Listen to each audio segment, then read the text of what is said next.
If you would take a moment to pray with me. Holy God, I ask you that your Spirit fill this place. Come be with us. Come inspire us. Open our minds, our hearts, our hands, and our eyes to the new possibilities that are out there, and guide my words, my thoughts, that they might be pleasing to you, O God, my rock and my redeemer. Amen. So I'm going to start out with another prayer. You're getting double prayer time. Actually triple prayer time. This is a prayer that I use a lot if you've ever been in meditation classes with me, or centering prayer, or this was actually the first prayer that opened my ordination service, and it is a prayer of Ignatius of Loyola, the founder of the Jesuits, and it goes, "Take, Lord, receive all my liberty, my memory, my understanding, my entire will, all that I have and possess. You have given all to me, and to you, O Lord, I return it. It's yours. Dispose of it wholly according to your will. Give me your love and your grace, for this is sufficient for me." So I'd like you to keep that prayer in mind, this idea of just opening yourself and giving everything to God. And everything also includes the not-so-great stuff. Those thorns, those nasty little things that are poking at you, those are God's too. Give me your love and your grace, for this is sufficient for me. So we live in an age of prejudice, at a time when weakness is often mocked and vulnerability is to be avoided at all costs. You see people doing this sort of mock vulnerability if you're on social media. I sort of make light of it myself. When I got 20 YouTube subscribers, I did a video where I was crying because I was so moved by the people. And I'm on the verge. I need one more for 40. One more person to subscribe to my channel, John Angiulo YouTube. And I will cry again for 40. I never thought I would get there. So anyway, we live in a time when vulnerability is avoided or feigned. It's pretend. It's a tense time that sometimes I think about. It's like walking through a cholla field. Time full of cactus moments. Living where we live here in Tucson, we're familiar with cactus and the dangers of the different kind. For our dear online friends, or if you're in a place that's different, I want you to think of prickers where you are. If you haven't been to the desert, think of maybe like holly bushes, brambles, citrus trees, wild raspberry bushes, all those things that get you kind of caught up. So stickers, thorns, prickly things.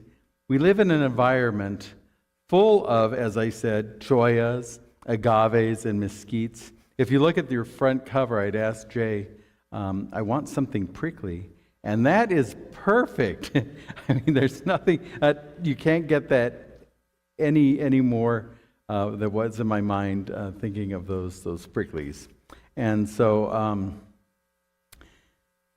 as I name all of these, we're familiar with the different prick potential of each one.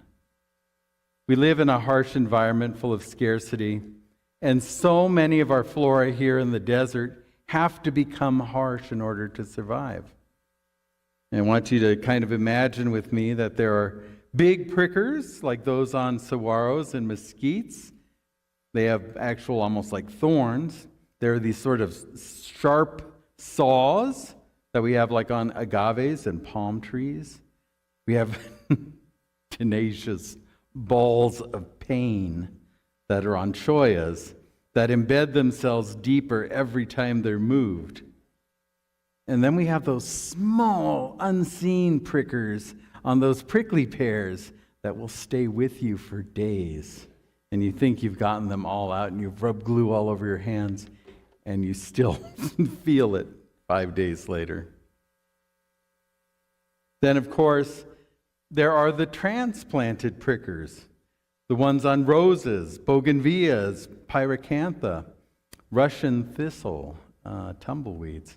I remember one Christmas my mom was being creative. It was in the 70s, and she got a tumbleweed, and she painted it white and gold, and it looked like a big snowball, and she put Christmas lights in it, and she hung it over our fireplace, and it was beautiful. It was beautiful until she took it down, and there were all these little prickers all over the rug. And she vacuumed and vacuumed. They're still there. So, it's enough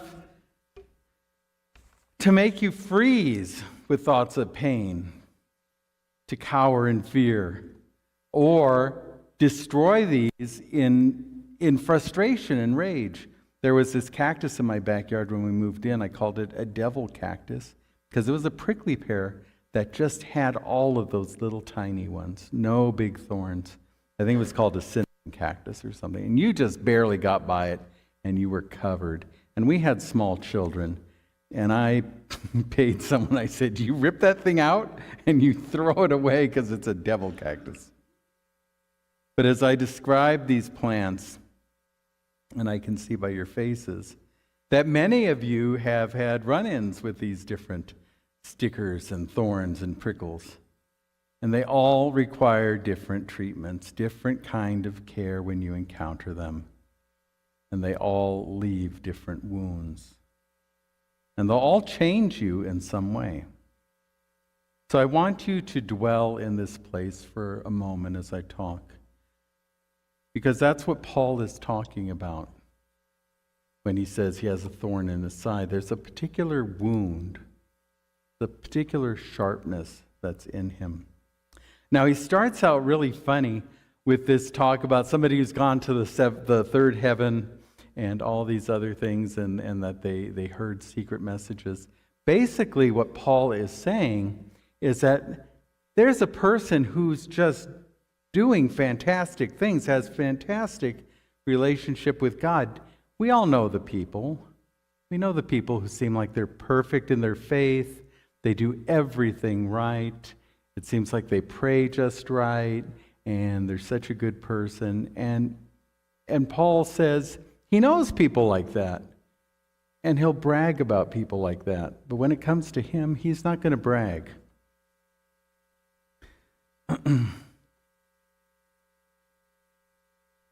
He talks about people having ecstatic visions. He's describing someone who's close to God. But in his relationship with God, there is a problem, and it's bothered him. He's prayed 3 times to have it taken away. And he wounded with this thorn. Now, many scholars have questioned about what this thorn is in Paul. Is it a mental thorn? Is it a physical thorn? Could it be epilepsy? Is it some sort of truth about himself that he's trying to hide? I've even heard that he was disabled in a certain way that he couldn't move. But it doesn't matter. Sometimes scientific people, we try and get to the point there, and it doesn't matter. What it is, it's burdensome, and it's troubling him, and it's afflicting him, and he's prayed for it to go away. But it doesn't.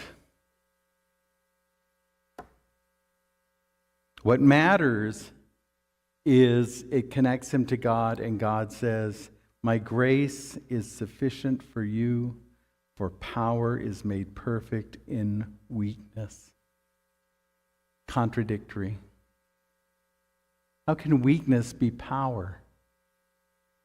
You have this other person who's having visions of heaven and ecstasy, and yet in God's grace, he's able to realize that weakness is powering. So he said, "I'll boast of my weakness. For the sake of Christ, and I point this out, not as a suffering martyr. Okay, we all know people like, oh, I got a thorn, oh, I'm doing it for Christ. It's not because of that. The strength of Christ in our weakness, we're able to go out and see other people in pain. We're able to make that contact as human beings. We have empathy. We have grace. So his thorn is no longer troubling, but it's something he can build on. It's something he can move through. And in this, I think of that. Have you guys ever gone to Tonachul and seen that Queen of the Night cactus? Did it already bloom? It's usually like June. Yeah, and that's beautiful. Now, of course, that's more of a tropical cactus. I mean, it's not so prickly. But the amazing thing, everybody waits for that. And Tonachul puts out these big signs, it's going to bloom. So we need to look at these pains, just as we look at plants that have stickers. They're not just defined by their spines, but they're also defined by their beauty. And in the proper perspective, these plants are beautiful and are worthy of respect and are life-giving and essential to their environment. So that sort of leads us into the second story, is the story of Jesus going home and preaching, and everybody, they're moved at first. They're like, who is this? Who is this? And then they're like, wait, that's Jesus. That's Mary's son. He can't do these things. Who does he think he is? Immediately they're shut off. These are people who can't get past their expectations, prejudices. Just like the people who only see cactus as ugly or dangerous. It's like they cut themselves off to all the potential beauty and life that's in these plants.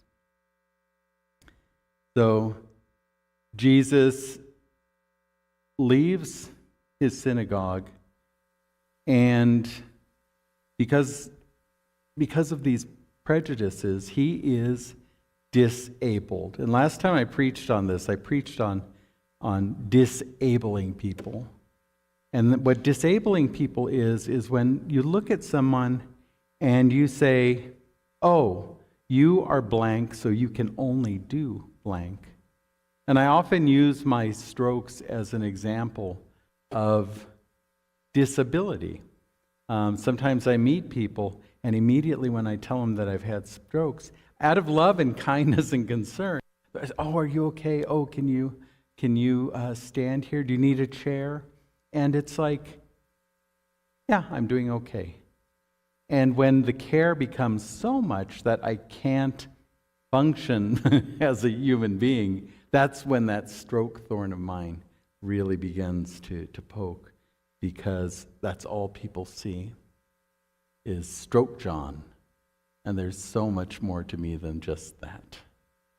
And so we have to live beyond these expectations and not be prejudiced to others. And we shouldn't prejudice ourselves either. Because these people in Jesus' hometown, they cannot be healed. They're limited. They're stuck in the briar patch and they can't get out. Prejudice limits, creates disability. Modern forces of life cause us to ignore things the way they really are, and we can't move into expectation. So it sort of leaves us charging out into a cholla field, ignoring the realities of the plants and the warnings about who they are and what they'll do. But if we look at it clearly and respect it, we can see the cholla field's beautiful. I don't know if you've ever seen a cholla field at sunset, but they light up because the light is captured in their spines, and they're beautiful. But you have to respect them. You have to let them be cholla. So from a distance, in spring bloom, we also remember that cholla buds are very nourishing. The native peoples would eat them. So respecting them is an important part.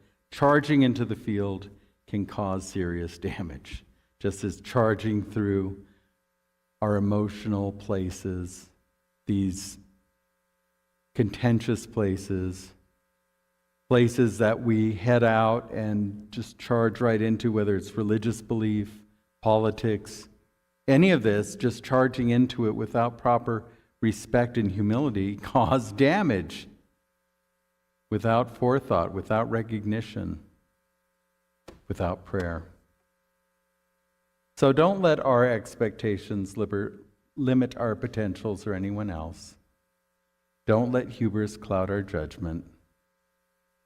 Don't get stuck in rhetoric or social media hype or the news cycle. Don't get caught up in who is healthy, who is mentally failing, who is too old or too young.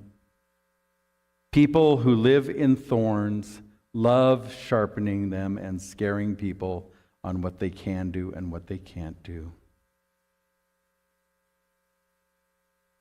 They push the idea of needles and ignore the blossoms. They scrape the desert down to the sand and push it all into a heap of rotting plant material just to rot. And this is all because they can't handle the concept of what cactus really is. It's beautiful. And if you wait for their blooming, they're even more beautiful. These plants harbor life, nests, ground squirrels. If you look underneath the bottom of the cactus, there's buds for food, there are flowers for bees, hummingbirds, and wasps. There's life. Life. So, treat your thorns with respect. They'll give you life, and you can return life in return. The world is a beautiful place. We can carry on. We can move forward as long as we are awake, aware, deliberate, and humble. And we can depend on each other. We move with care and compassion in union with God, moving in the Spirit. When we get stuck in a briar patch or in a cholla field, we feel we can't endure anymore because we are surrounded by pricks, thorns, and stickers. Paul's words show us that there is strength and weakness. Jesus shows us that there is life beyond limitation and prejudice. So I say, cultivate your thorns, but care for your wounds. Move in love, and just let the pricks fade in the background. Amen.